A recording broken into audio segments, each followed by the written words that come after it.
Imagine a world where the polluted air we breathe and the contaminated water we drink don't just harm our bodies, but also leave a lasting legacy in our genes, altering the course of our evolution through epigenetics.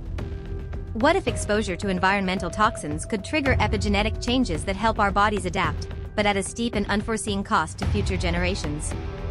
This what-if scenario delves into the fascinating and unsettling realm where epigenetics and environmental adaptation intersect, posing crucial questions about our health, our planet, and our future.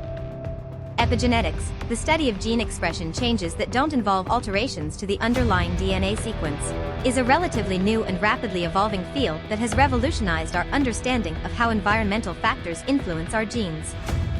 If pollutants can induce epigenetic modifications that enhance our resilience to toxic environments, does this mean we're on the cusp of evolving into a species that thrives in polluted conditions?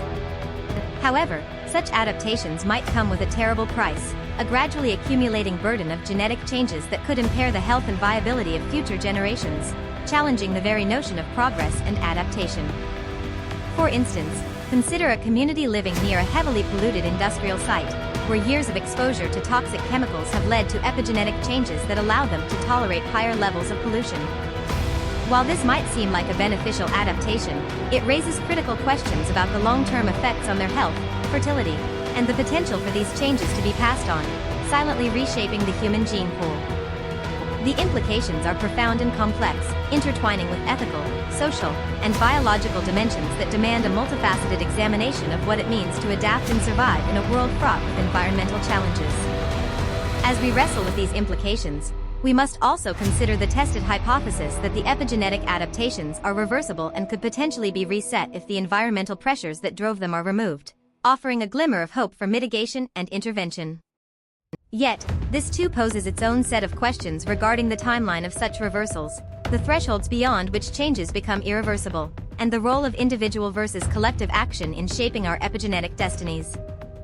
Ultimately, navigating the speculative landscape of epigenetics and environmental adaptation forces us to confront not just the future we're creating, but also the legacy we'll leave behind. Will we find a balance between adapting to our changing world and preserving the integrity of our genetic heritage? Or will the pursuit of survival in polluted environments lead us down a path from which there's no return? The answers to these questions are not straightforward, echoing the complexity and nuance of the natural world and our place within it. As we step into this uncertain future, it's crucial that we approach these challenges with a combination of scientific rigor, ethical awareness, and a deep appreciation for the interconnectedness of our health, our environment, and our genes. In the face of such profound what-ifs, our response must be a commitment to knowledge, to action, and to ensuring that the legacy we bequeath is one of resilience, sustainability, and hope. Tell us your thoughts in the comments. How do you think humanity should navigate the intricate relationship between epigenetics, environmental adaptation, and our collective future?